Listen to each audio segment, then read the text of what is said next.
This week on the Music Biz Weekly podcast, what an amazing free for all open discussion about AI and the questions that need to be asked. Who, if anybody's responsible for identifying AI in music, what should be done if it's identified. Uh, this is a good head scratcher, and this is all based off of Apple Music recently announcing that they're going to have meta tags that creators can submit on new music that says there's AI involved. So stick around. You're going to like this one. Welcome to the Music Biz Weekly podcast, founded in 2011 and with over 500 weekly episodes, where Michael Brandvols discuss the very latest trends, tools, and tactics that you need to succeed in this new music business. The Music Biz Weekly podcast has moved to a brand new YouTube channel. Please hit the subscribe button below so you don't miss future episodes. Visit www.musicbizweeklypodcast.com, subscribe on YouTube, follow and rate us on Spotify, subscribe and leave a review on iTunes. We appreciate your support. Got it. So let me start that again. Hey, everybody, welcome back to another episode of the Music Biz Weekly podcast. This week, I'm really excited to be joined by Jesse Kirshbaum from the Nue Agency. Jesse, you've got an amazing weekly email newsletter. It's called, I got it here in front of me, but I'm scrolled down. It's called Beats and Bytes, right? Thank you. Yes. There we go. Beats and Bytes, weekly newsletter. And it's not just about music, correct? It's really the intersection of culture with music as the kind of forefront, technology, and brands. My clients used to be artists, and now my clients are brand marketers that want to connect to culture, really leveraging the power of music. So I'm scouring the music business and then kind of making this love letter for brand marketers for why they should be working in music. And I think it's cool because, again, it isn't just stories about music. It's everything. It could be about technology. It could be about movies. It could be about anything. And I think that's important because if you're in the music industry, I think you got to watch and take cues from what happens outside of the music industry too. And vice versa. Yeah, exactly. So I'm real excited to have you sitting down with me this week. And we've got a cool, timely topic we're going to riff on. Real quick, I want to give a big shout out to Bruce and Jeremy and everybody at Hypebot and Bands in Town for all your support and continued love. Everybody check out hypebot.com for all sorts of music industry news, especially a lot of tips on how to do stuff. It's not just sharing headlines. There's a lot of great articles that go into how to use this tool, and I tried this and here's my results. So it's great for stuff like that. And of course, Bands in Town. Goodness, if you're an artist and you're not using Bands in Town, I will keep saying this, you're missing the boat. You need to get up there and first of all, I guarantee you've got a Bands in Town profile and you've got fans following your Bands in Town profile. You just don't know about it because you never went and bothered to check and claim your profile. So go take care of that. Jesse, so obviously AI it's not going away. It's been a hot topic for some time now.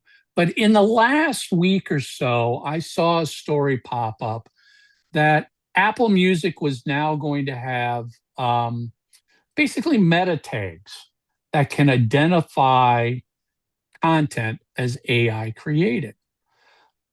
And, I think the angle they're going for is, well, this is our solution to try and cut down or help identify what is real versus not real. Now, before we hit record, and we might get into this, we've had a huge discussion about, well, yeah, what exactly is real to begin with, looking back over the last 40 plus years when it comes to music.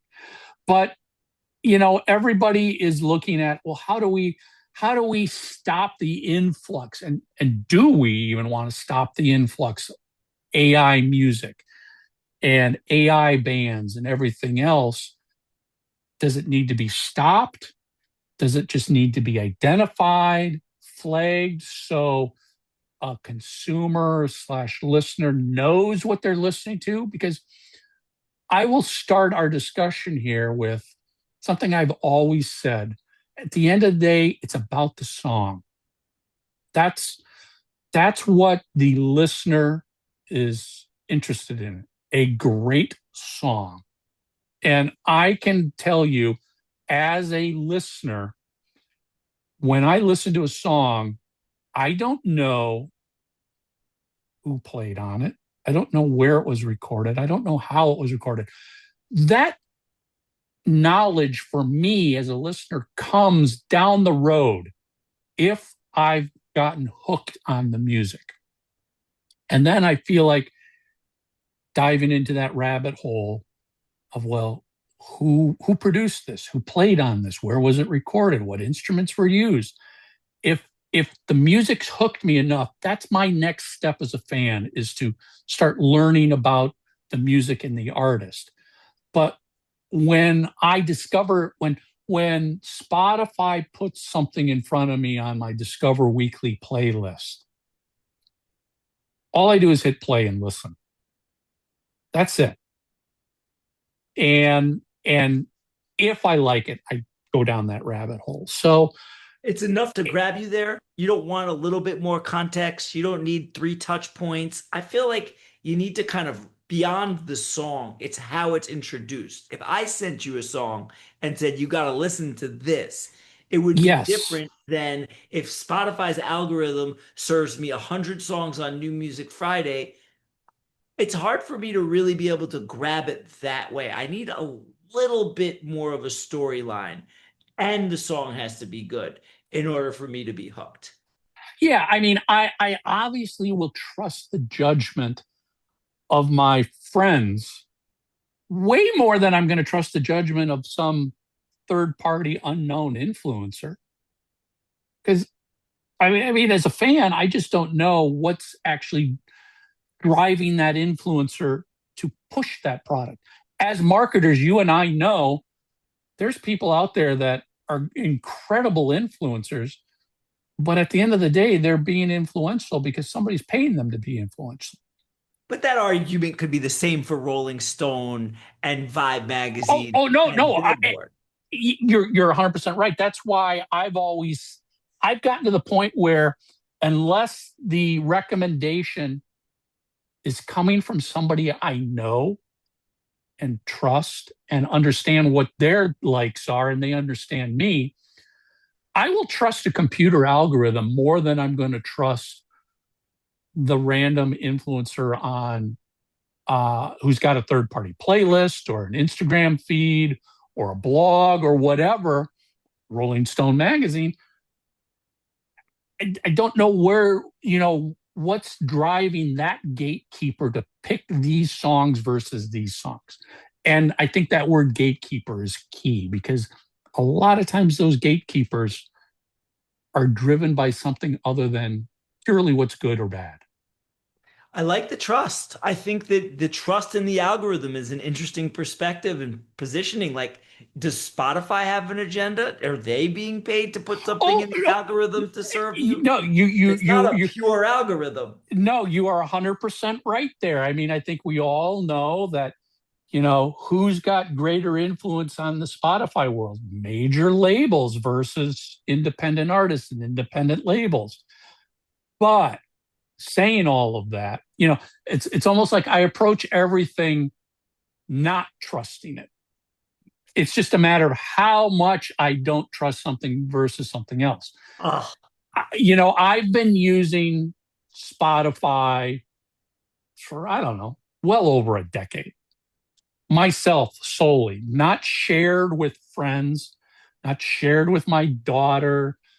It's just me. So after all of those years, Spotify has really learned what I like to listen to and what I like. and does a great job, in my opinion. Although every once in a while something bubbles up and I'm like, how the hell did that get into the recommendation? That no way would I listen to that. But 90%, I'm like, okay, it's pretty spot on. You're pretty spot on that I would like that. Um, it's funny how we've already riffed, kind of moved off the AI tangent into, you know, what recommendations and trust and everything. But it all circles back to, if AI creates a great song, do you hate the song just because it's AI? Because as you and I were talking about, well, let's go way back to, the early 80s when keyboards and drum machines were exploding into the music world. And I can remember as a fan back then, like, oh my God, you had a keyboard to a rock song? Evil, stay away, terrible, not real, not a real instrument, not a, you know, you can program keyboards to play guitars, saxophones, drums. You can put vocals into a keyboard. Um, Drum machines, not necessarily a real drummer. Somebody's got to program a drum machine, but isn't that the equivalent of AI music when you really think about it? And I think so. we didn't flag that stuff back then. It was definitely a talked about thing, right? The drum machine was the death of the drummer. Music is done. The drummers are out of business. Real music is dead. And actually, the drum machine helped birth hip hop and a whole new genres. And Yeah, the drummers are still as relevant as ever. So actually, the concerns that everybody were talking about, it's not real music and it's the death of this kind of art form, are misguided, or just people being concerned about something because they just don't know the future, which is understandable. But if you look at the case studies and the examples, what actually happened from this technology influencing this art form is that it birthed way more art. yeah, I agree. I mean, we didn't require record stores. You didn't go into Tower Records and we didn't ask Tower Records to put a sticker on an album that said drum machines used, no real drummers.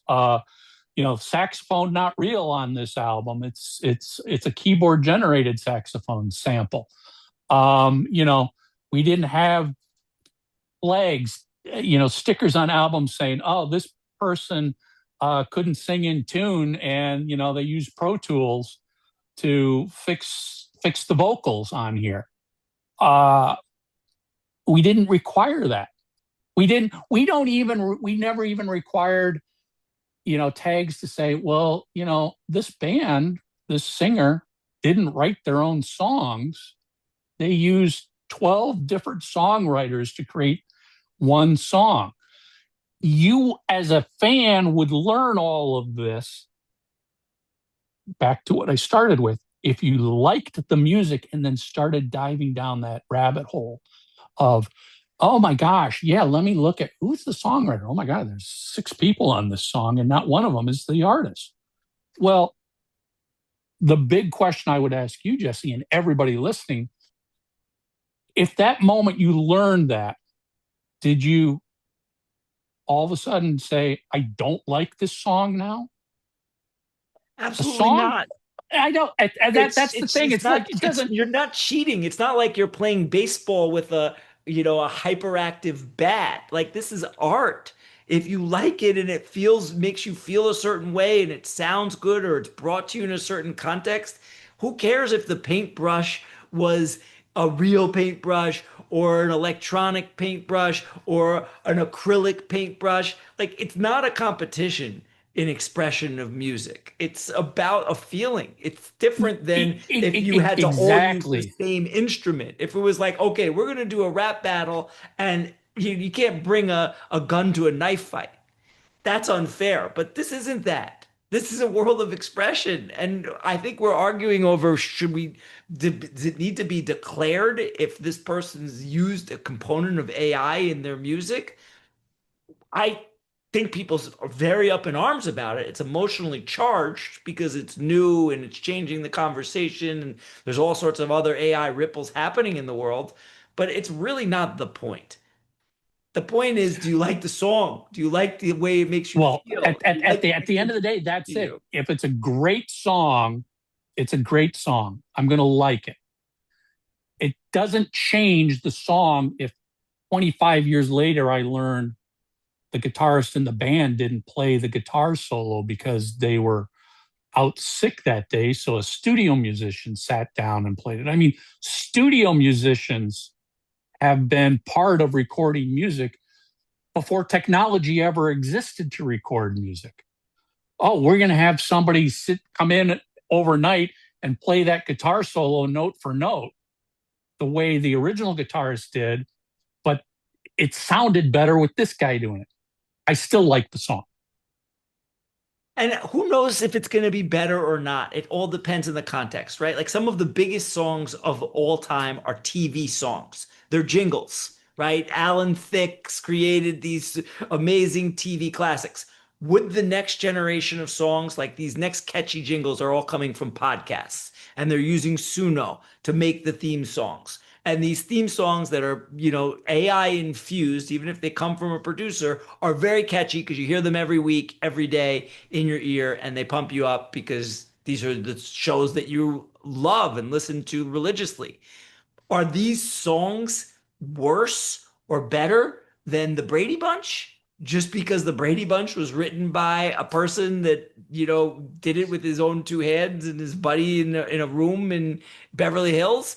Or does it matter as long as it's a good, catchy song that makes you feel a certain way that connects you to an experience?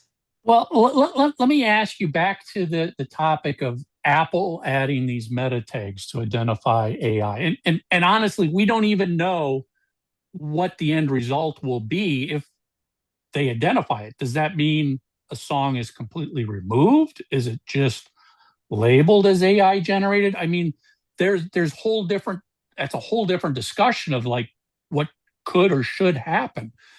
But let me ask you what you think.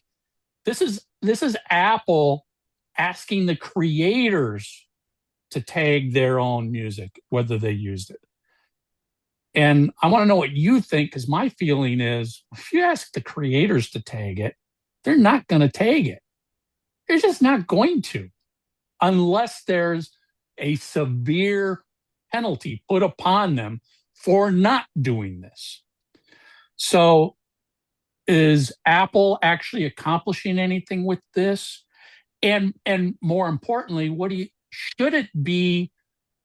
I'm going to use the term the retailer, because Apple Music is a retailer, Spotify is the retailer, Amazon Music's the retailer. That's the destination a consumer goes to get music.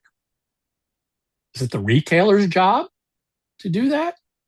Or is it or should it be, or could it be more of the job of the distributor who feeds all this music out to everybody? Why should each individual outlet, destination, retailer be responsible for doing it when there's a much smaller number of distributors, whether it's major label distributors or the TuneCores and the DistroKids and the CD Babies that handle indie, that feed all the music out to all of them? Should it be their responsibility? And why do they even care? So let me ask you a question. A parental advisory sticker that would go on an album, whose job is it to put the parental advisory sticker on an album? Is it the artist? Is it the distributor? Or is it the retailer? Who puts that on? Back in the day, the PMRC label, and I don't know this for a fact, but I'm assuming it became the job of the record labels to put it on. Who, let's be honest, back in the day, the record labels were the distributor. Yeah, so but if you went into Tower Records and the record label didn't because the record label doesn't want to put that advisory sticker on it, and you bought a song, an album, and you played it at home, and it had curses, and you said, "Holy cow!" You're going to call Tower Records. I would think it would fall on them.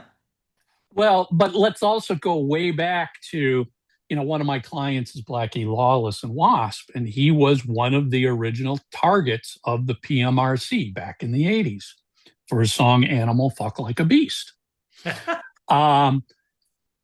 Many of these artists didn't like being, and I'm not saying they were censored, but they didn't like a label being put on their music. But they will also tell you it spiked sales big time, because the kid walks into a record store, Tower Records, and this album has a warning sticker on it that says, this album is really bad and your parents don't like this. Purchase immediately. If you're telling me I shouldn't have this album, I'm buying this album because you put a sticker on it. So thank you so much for putting that parental advisory sticker on my album, because you just put me from 1 million to 2 million sales. That was an era. That was definitely a moment where it was counterculture. And that's where the people who fought for the labeling didn't realize, actually, you're doing more to drive it. You're now putting the spotlight on all of this music that we don't want you to listen to. Well, why shouldn't I listen to this album? I'm going to go buy it to find out. It must be really good if you're telling me it's bad. Could there be the same thing from the AI standpoint of you start flagging, labeling stuff as having AI content? Could there be more people streaming it now? Maybe initially just out of pure curiosity. How does it sound? And I'll give you a perfect example. Just yesterday, I came across a video on YouTube of somebody who created all AI, the lost Skid Row album from the late 80s, early 90s. All of it, music, vocals, everything was generated by AI. A whole album. I listened to it and I'm like, pure curiosity, how would this sound?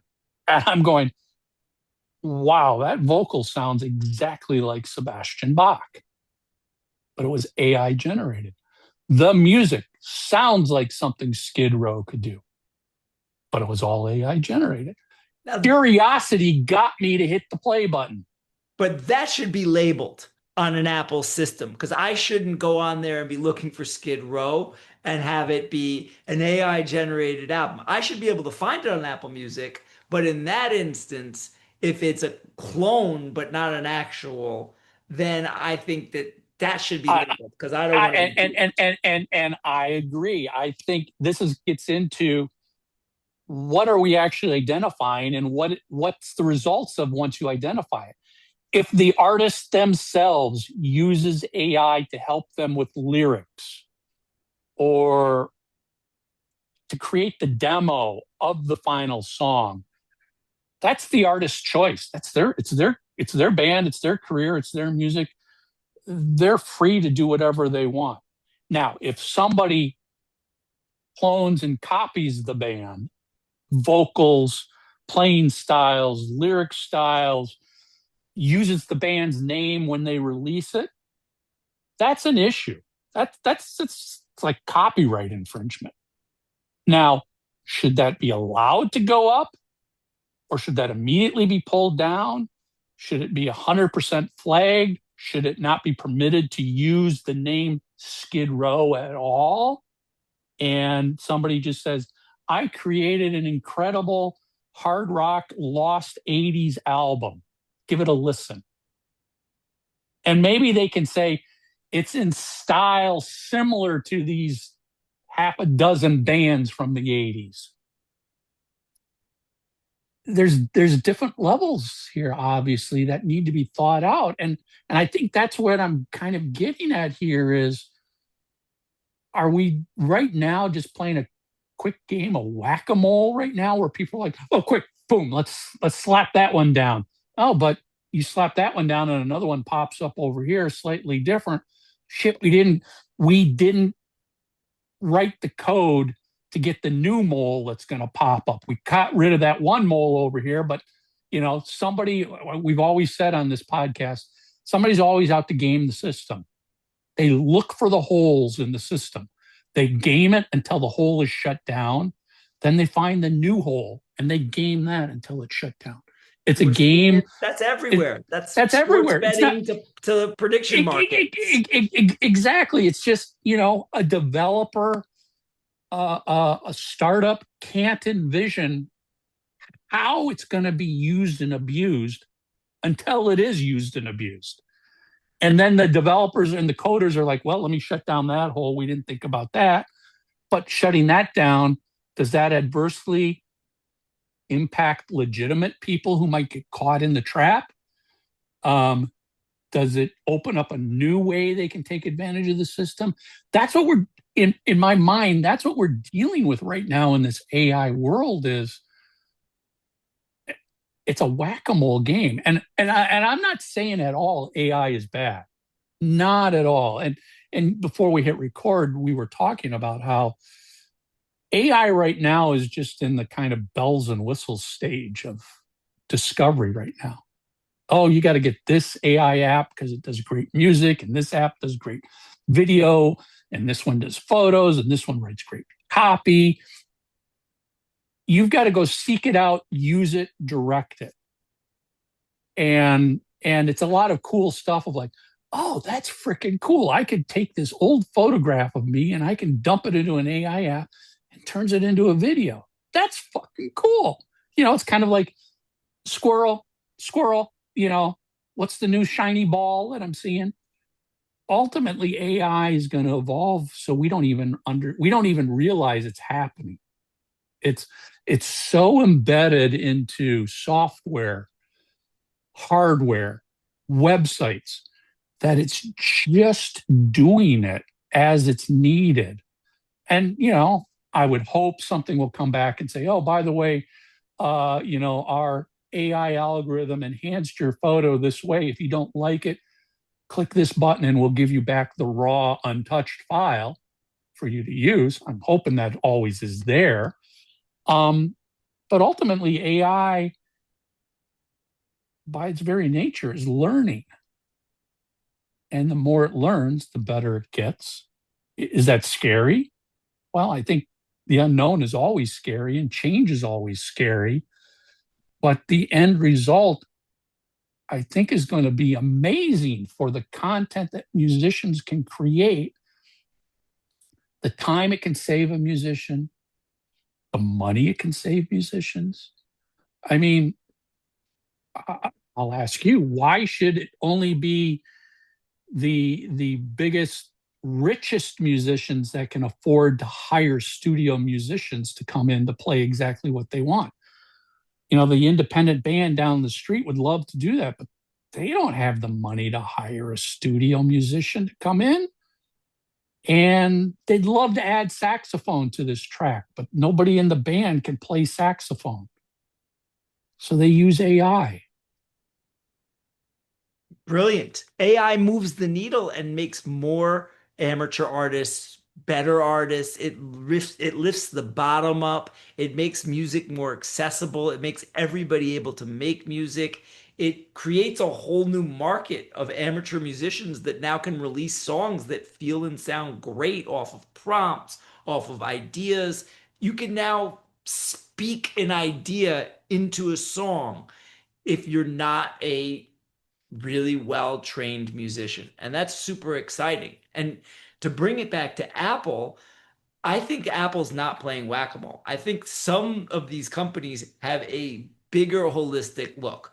And I think their intention of adding this feature into making artists now report if it's AI is A, to test the market, to see if artists are going to do it, to see if artists are going to push back. That's almost like a troll or a data feedback loop that they can see what's working and what isn't, because they know where things could go and they want to play out what's possible. And then the other thing is it's a press release. At this point, Apple is looking like the place where they're not making AI, but they're using AI in all of their We facets. care about musicians. We care about creators. Do we have the ultimate solution? No, but look at us. We are working to find solutions. And I'm all for that. Innovation amongst streaming services in the music space, period, has to always happen. Because, at the end of the day, every streaming service is kind of identical based on the music catalogs they have. So what's the difference between them? And how important you talked about, a feedback loop, but how important at the end of the day is all of this to the consumer, the listener? Does the listener ultimately care? Back to what we started with.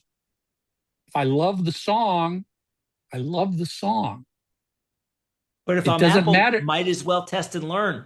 Might as well. You clicked on Skid Row because it had the label that said this is AI, and it was very AI. But you got Yeah. to experience that. Maybe Apple's users will care. Maybe there'll be an uptick. Maybe there'll be a data point that they can get as a reference of, oh my goodness, people want or don't want to know if AI is involved in the music. It's a stimulus. So I think that you get it's somewhat whack-a-mole, but it's also like the future is being written in real time and it's Oh, moving yes. faster than ever. So to have different data points and to be looking at that feedback and having people that really are understanding it, you should test and learn, especially as a tech company, but as all of us. As a musician, this is a great time to say, let's try the sax. Let's try it without the sax. Like let's use a voice coder. Let's not use a voice coder. Let's see how AI improves my song. Let's not see. Like to not use the tools to then test and learn. The feedback loop is so much faster than ever. We can all find our best versions of ourselves at countless iterations at zero cost. You can just keep putting Yeah. it up. Yep. Yeah. No, I agree. I mean, I'm all for all of this testing new ways to identify, to flag. I mean, yeah, all AI in some form or another out there has embedded identifying tags in it to say this text was AI. So teachers and professors can quickly identify, this term paper was all written by AI. Graphics have the way, music, as we talked about, Suno has the way. It's out there. That's good. Who is going to do something with those identifiers, and what are you going to do with them? And it's also really crucial. How are you going to ensure you don't start misidentifying non-AI music as AI music? That's true because it's Because going you to have might, it's in the water. It's like I drank water that's pure, but in the water might have some small amount of plastic or chemicals, even if it was filtered 3 times. if I didn't use AI, but I used Photoshop to completely change the band photo on the cover, well, isn't that kind of the exact same thing as AI? It just might have taken you a lot longer, and maybe you had to pay somebody to do it. But the end result is, in both cases, you end up with a photo that's not real. Or not the 100% real.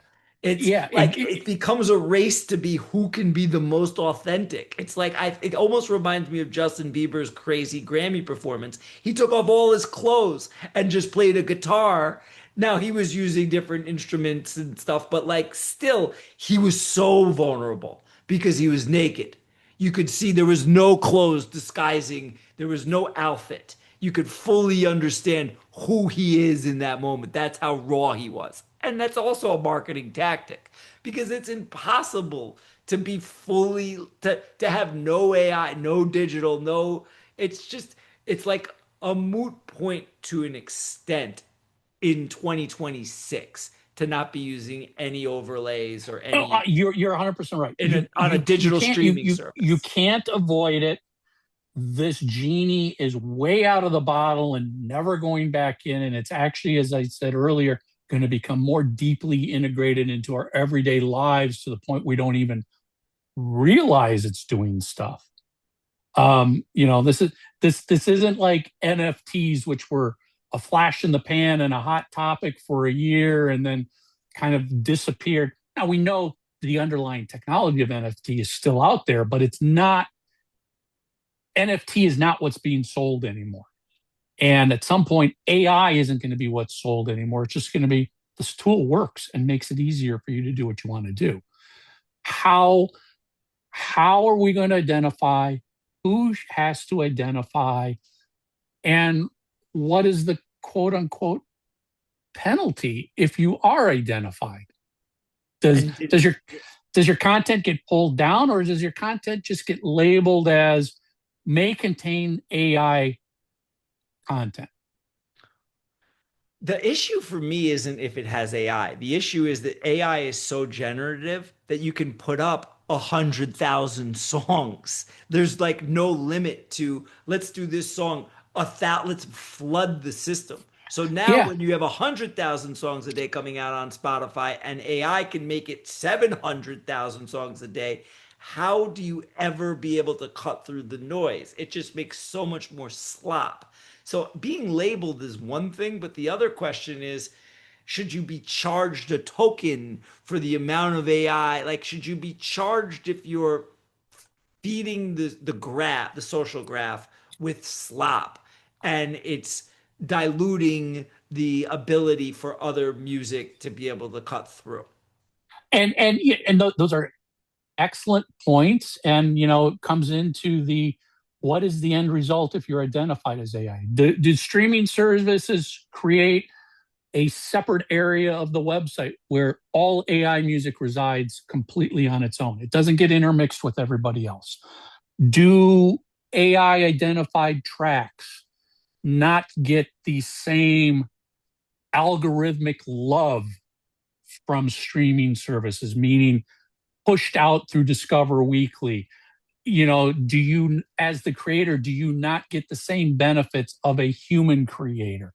Is there a chart, like a Billboard chart of like the Fender Billboard chart? It was actually used with real guitars, no AI, and that could be it. If there's over, and again, is it 100% AI in a song, 50%, 10%?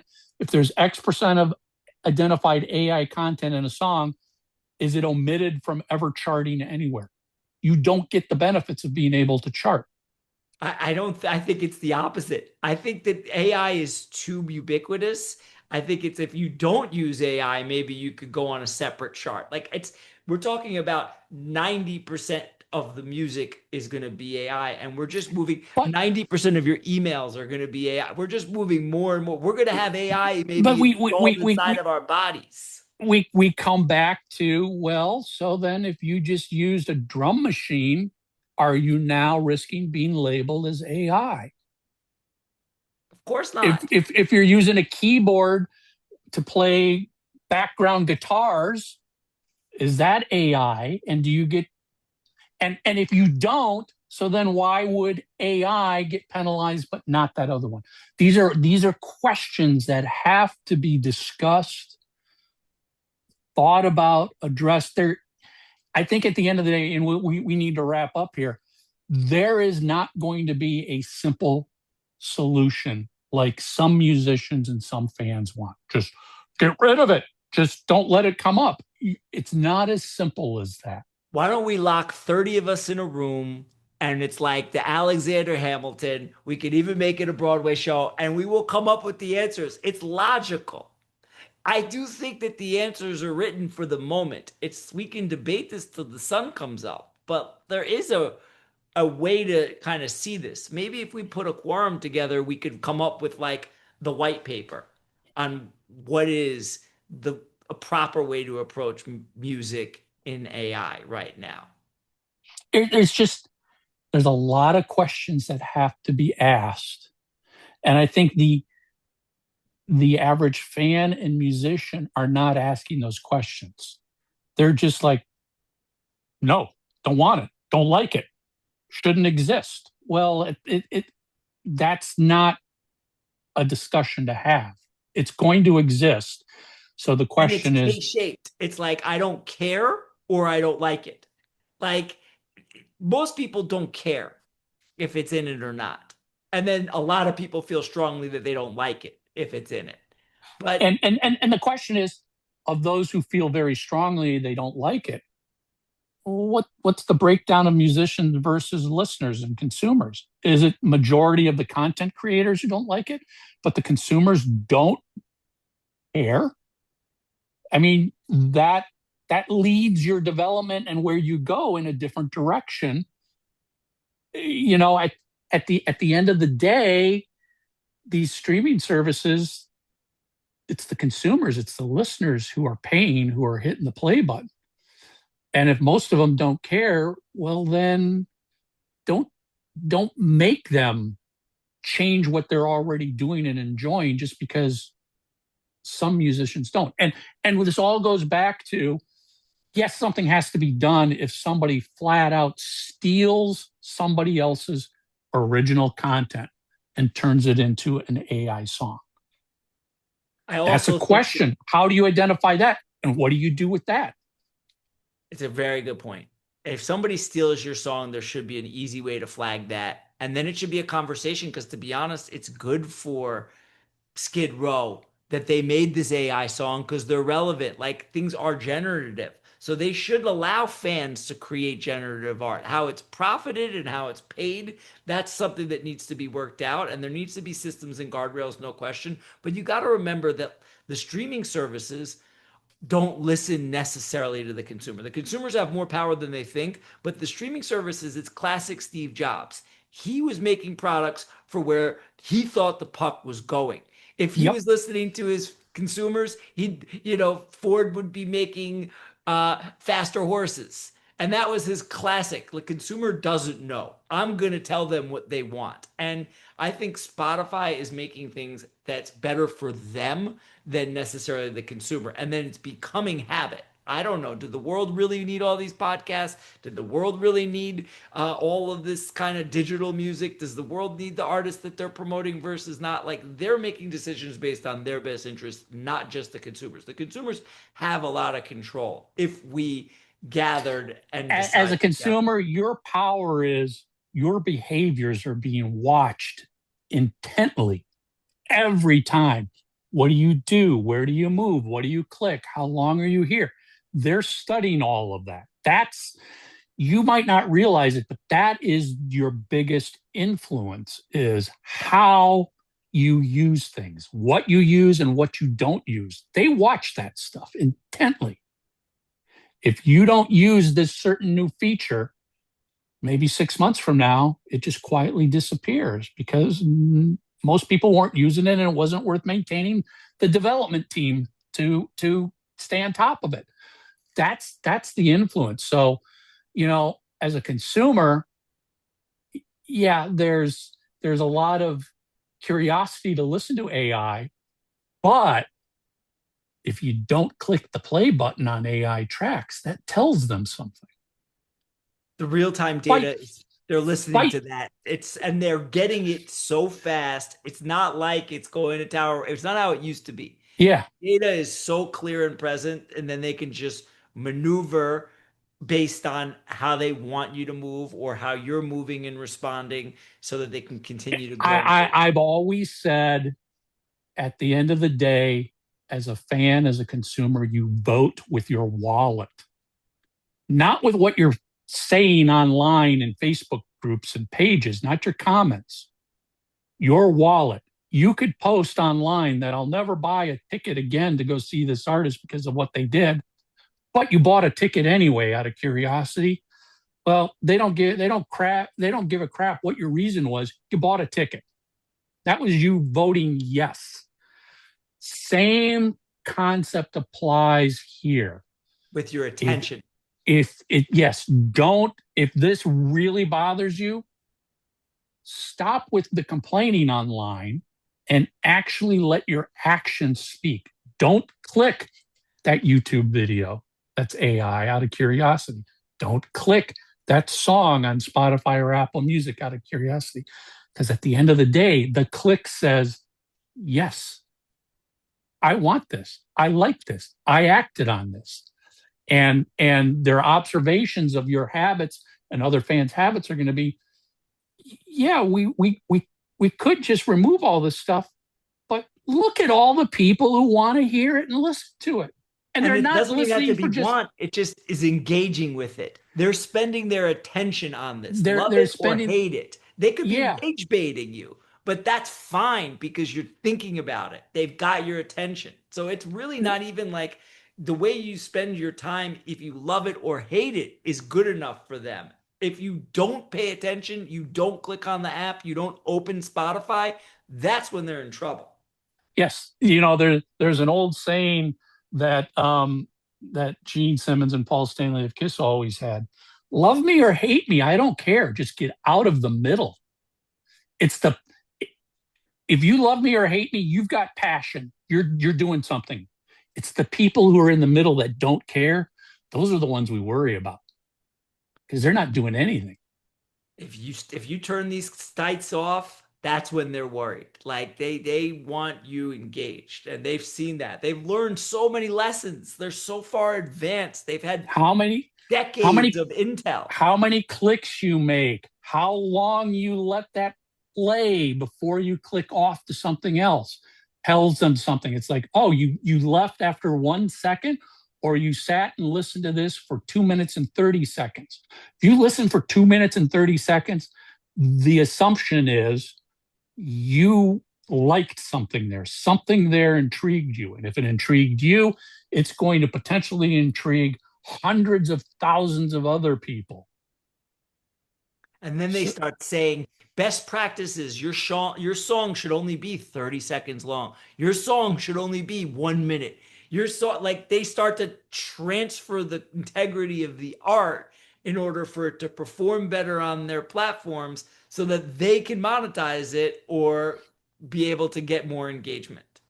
yeah, Jesse, this was such a great riff topic, and I would throw it out to listeners, sort of homework for this episode. You know what? Let's start with what is just your overall very 10,000 foot feeling about AI? Does it scare you? Does it bother you? Are you excited by what it could help you with? Um, and where do you? I would ask, where do you think responsibility falls for monitoring, flagging, tagging AI? Is it the retailer's job? Is it the distributor's job? Is it the content creator's job? And if you are a content creator, be honest. If you had to say AI yes or no in your material, would you actually say yes or no? Would you be honest and tell the truth? I mean, these are just like three questions that you and I threw out over this last 45 minutes. There's a lot of questions that have to be asked, discussed, and thought about. This is not, this isn't going to be solved by passing one law 6 months from now and it'll change everything and protect everything. And we're just scratching the surface. We could have done this as a full day. We could have had different guests. Like, honestly, I think that we're asking great questions here, and I'm excited to see the feedback because honestly, there's so much opportunity here to write the rules of what works and what doesn't, and to define the way that this new revolution impacts artists, consumers, tech platforms. Everybody's trying to figure it out. It's pretty amazing to look around and nobody actually have the answers. I will throw this last question out. Should anything be done? Do you think it should just be let let it let it live on its own and it'll succeed, die, market will take care of it? Does any legislation, does any flagging need to be done at all? Maybe some of you just think, no, just let it go on its own. Paul McCartney, let it be. Let it be. Real quick, Jesse, one more shout out. Thank you to Bruce and Jeremy at hypebot.com and Bands in Town for all your support. And Jesse, I'll give you a chance here. Plug your newsletter. Where do people go to sign up for your newsletter? Beats and Bytes. It's on my company website, nueagency.com, NUE agency, or find me on LinkedIn, find me on Twitter, find me on Instagram. We do this all day long. It's my love letter to the music business. I scan 1,000 articles. I read 100. I select 10 each week. And it's just so fun to jam with somebody just so thoughtful about all this stuff. It was great. I, got my wheels turning. And again, we just picked this topic. We could have gone so many different fun directions if we wanted to talk about South by Southwest, or if we wanted to talk about the Winter Music Conference or the summer music festivals that are coming up, or the best way to combat AI, which is in real life, the IRL experience. Put down the phone and connect again in person. That's the revolution to the revolution. Yeah. Jesse, thank you so much for sitting down this week, and leave some comments, people. Hit that subscribe button, hit the follow button. Don't know where you're listening, where you're watching. They all have some button to hit subscribe, follow, like, whatever. It means a lot. So thank you, everybody. That's it. Music Biz Weekly Podcast. We'll see you next week. Bye. Every month, thousands of musicians and industry professionals listen to the Music Biz Weekly Podcast. If you have a product or service and would like to reach this audience, get in touch with Michael to discuss sponsorship opportunities. Voices for the Music Biz Weekly Podcast provided by LarryDavisVoice.com.